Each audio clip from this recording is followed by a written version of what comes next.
Hi అండి, అందరికీ నమస్కారం. మా అమ్మా నాన్నని వదిలి నీతో రాలేను, నన్ను వదులు అంటూ కిషోర్ చేతిలో ఉన్న తన చెయ్యిని వెనక్కి లాక్కొంది స్వప్న. నీకెంత చెప్పినా అర్థం కాదా? నువ్వు చెప్పినట్టే మీ అమ్మా నాన్నతో మాట్లాడాను. వాళ్ళు ఒప్పుకోకపోతే నన్నేం చేయమంటావు? వేరే కులంలో పుట్టడం నా తప్ప అని కిషోర్ స్వప్నపై కోప్పడతాడు. అందుకే నన్ను వదిలేసి మీ అమ్మ చెప్పిన వారితోనే పెళ్లి చేసుకో. ఇంకో విషయం, రేపే నా ఆఖరి ఎగ్జామ్. మళ్ళీ నీ కంటికి కనిపించను. గుడ్ బై అని చెప్పి స్వప్న ఏడుస్తూ పార్క్లో నుంచి వెళ్ళిపోతుంది. అసలు స్వప్న ఎవరు? కిషోర్ ఎందుకు స్వప్నని బలవంతం చేస్తున్నాడు?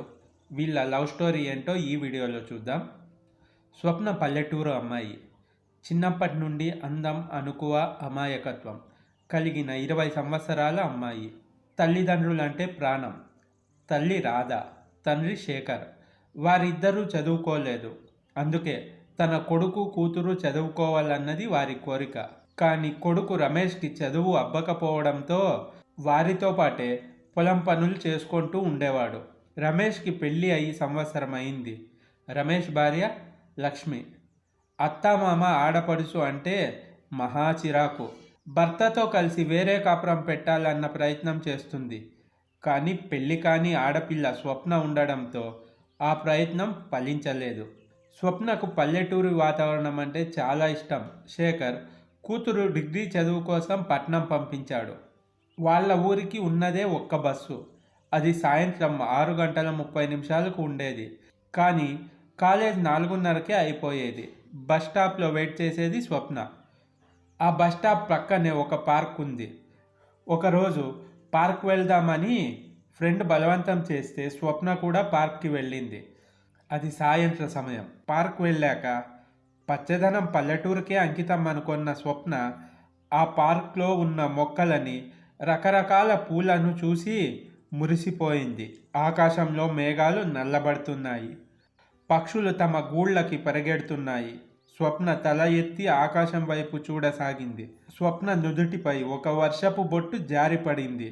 అంతే, ఇంకా స్వప్నకి వర్షంలో తడవాలనిపించింది. తన దగ్గర ఉన్న బ్యాగ్ ఫ్రెండ్స్కి ఇచ్చింది. ఇంతలో వర్షం తన కోసమే అన్నట్టు తన ఒంటిపై ఒక్కో వాన చినుకు రాలింది. స్వప్నని పూర్తిగా తడిపేసింది. తెల్లటి డ్రెస్లో ఉన్న స్వప్న ఆ వర్షంలో బాగా తడుస్తూ ఉండగా పార్క్కి వచ్చిన అందరూ స్వప్నని విచిత్రంగా చూడసాగారు. ఈ కాలంలో ఇలాంటి కోరికలేంటి అనుకున్నారు. ఆ పార్క్ రోడ్డు పక్కనే ఉండడంతో రోడ్లో బైక్ మీద వెళ్తున్న ఒక అబ్బాయి వర్షం దెబ్బకి రోడ్డు పక్కన బైక్ ఆపి పార్క్లో ఉన్న షెడ్ కిందకి వచ్చాడు. అందరూ విచిత్రంగా చూడటం చూసి ఆ అబ్బాయి తన కన్నులను అందరూ చూస్తున్న వైపు తిప్పాడు. ఆ వర్షంలో తెల్లటి రంగు డ్రెస్లో వర్షంతో పోటీపడి తడుస్తూ చేతులు చాపి తిరుగుతున్న స్వప్న ఆ అబ్బాయి కంటికి దేవకన్యలా కనిపించింది.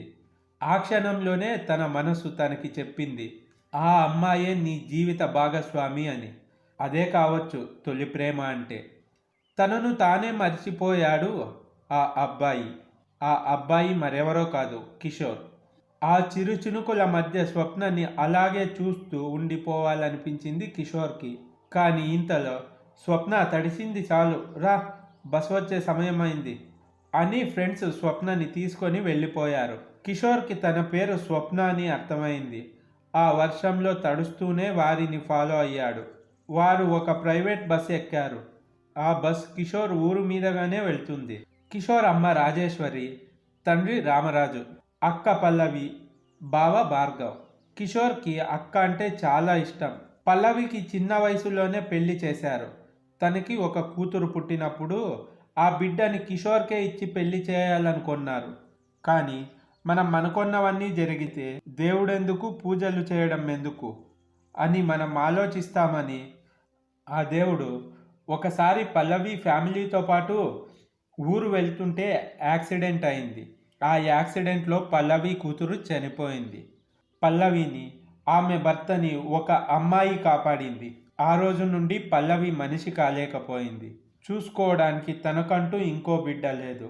పల్లవిని కాపాడిన ఆ అమ్మాయి గురించి కిషోర్కి పల్లవి ఎప్పుడూ చెప్తూ ఉండేది. అక్క ప్రాణం కాపాడిన ఆ అమ్మాయిని కలిసి థ్యాంక్స్ చెప్పాలని కిషోర్ చాలా రోజుల నుండి అనుకుంటున్నారు. కానీ ఆ అమ్మాయి దొరకనే లేదు. రోజులాగే స్వప్న కాలేజ్కి వెళ్ళింది.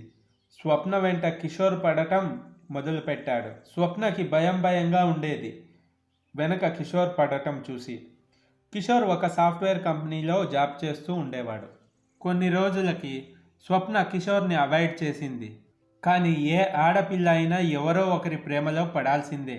స్వప్న కూడా కొంచెం ఇష్టం కొంచెం కష్టంగా కిషోర్తో మాట్లాడటం మొదలుపెట్టింది. కానీ స్వప్న మనసులో అమ్మా నాన్న స్థానం ఎక్కడ కిషోర్కి వెళ్తుందో అన్న భయం కూడా ఉంది. స్వప్న ఒకరోజు కాలేజ్కి వెళ్ళలేదు. కిషోర్ స్వప్న ఫ్రెండ్స్తో అడిగితే తెలీదు అన్నారు. కిషోర్కి భయం వేసి స్వప్నని చూడాలని స్వప్న ఊరు వెళ్ళాడు. అప్పుడే స్నానం చేసి తన కురులను టవల్తో తుడుచుకుంటూ బయటికి వచ్చింది స్వప్న. వారి ఇంటి ముందున్న రోడ్డులో బైక్ హారన్ సౌండ్ వినిపించడంతో అటుగా తిరిగి ఒక్కసారిగా ఆశ్చర్యపోయింది. రోడ్డులో ఉన్న కిషోర్ తన వైపే చూస్తున్నాడు. స్వప్న తన సైగలతో వెళ్ళిపో అని చెప్పినా కిషోర్ వినడం లేదు. స్వప్న సైగలని లోపల నుండి వదిన లక్ష్మి చూసి బయటకొచ్చింది. అక్కడ కిషోర్ని చూసి అనుమానం వచ్చింది. అయినా చేసేది లేక ఊరుకుంది. స్వప్న కూడా లోపలికి వెళ్ళిపోయింది. కిషోర్ చూస్తుండగానే లోపల నుండి స్వప్న వాళ్ళ అమ్మా నాన్న అన్న వదిన అందరూ బ్యాగులు తీసుకొని బయటికి వచ్చారు. అందరూ ఊరెళ్తున్నారని గ్రహించిన కిషోర్ బైక్లో వారిని కాస్త దూరం ఫాలో అయ్యాడు. కిషోర్ రాకని గమనిస్తుంది స్వప్న. మనసులో భయాందోళన. స్వప్నతో పాటు లక్ష్మి కూడా గమనిస్తుంది. తనకు వచ్చిన అనుమానం నిజం అని అనుకుంది. కిషోర్ స్వప్న ప్రేమించుకుంటున్నారోనే అర్థం చేసుకుంది. రోడ్డులో నడిచి వెళ్తున్నప్పుడు వారికి ఎదురుగా వస్తున్న ఆ ఊరు సర్పంచ్, ఏంటి శేఖరం, అందరూ ఒకేసారి బయలుదేరారు, ఎక్కడికేంటి అన్నాడు. భీమవరం వెళ్తున్నామన్నా, అక్కడ ఏదో జాతరుందంట, మా అక్క ఫోన్ చేసి చెప్పింది, అందుకే అందరూ వెళ్తున్నాము అని సమాధానం ఇచ్చి ముందుకు కదిలారు. సర్పంచ్ ప్రశ్న కిషోర్కి బాగా ఉపయోగపడింది. ఎక్కడికి వెళ్తున్నారో తెలియక సతమతమవుతున్న కిషోర్కి అతని ప్రశ్న సమాధానం ఇచ్చింది. వాళ్ళందరూ బస్సు ఎక్కి ఊరు వెళ్ళిపోయారు. కిషోర్ మనసులో భీమవరం వెళ్ళాలని ఉంది, కానీ అక్కడ మనకు తెలిసిన వాళ్ళు ఎవరూ లేరు కదా అని ఆగిపోయాడు. ఇంతలో కిషోర్కి ఫోన్ వచ్చింది. రేయ్, భీమవరం వెళ్ళాలి, త్వరగా రా అంటూ అక్క పల్లవి ఫోన్ చేసింది. కిషోర్ ఆ క్షణం సంతోషంతో పొంగిపోయాడు. వెంటనే అక్క బావ అమ్మా నాన్నలతో భీమవరం వెళ్ళిపోయాడు. వెళ్ళేసరికి రాత్రి అయింది. అందరూ ఫ్రెష్ అయి దేవస్థానం వెళ్తుంటే కిషోర్ మాత్రం గుడిక నేను రాను అన్నాడు. కానీ అక్క బలవంతం మీద వెళ్ళాడు. గుడిలోకి కిషోర్ అడుగు పెట్టగానే కరెంటు పోయింది. చీకటిలో గుడ్డివాడిలా నడుస్తూ అలా ముందుకు వెళ్తుంటే చిన్న దీపం కాంతి కనిపించింది. ఆ కాంతి వెలుగులో అచ్చం స్వప్నలా ఉన్న అమ్మాయి. ఆ అమ్మాయి అక్కడున్న దీపాలని ఒక్కొక్కటిగా వెలిగిస్తుంది. లంగా ఓని వేసుకొని కాళ్ళకి పట్టీలు వేసుకొని గల్లు గల్లుమంటూ ముందుకి నడుస్తూ దీపాలను వెలిగిస్తుంది ఆ అమ్మాయి. అలా దీపాలు వెలిగించుకుంటూ పైకి లేచి నిలబడింది స్వప్న.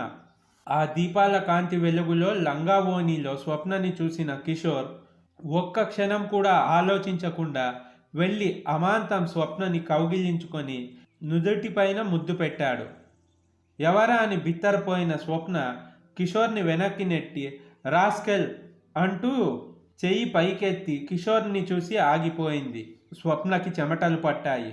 అటు ఇటు చూసి ఆ చల్లగాలిలో పట్టిన చెమటలను తుడుచుకొని అక్కడి నుండి పారిపోయింది.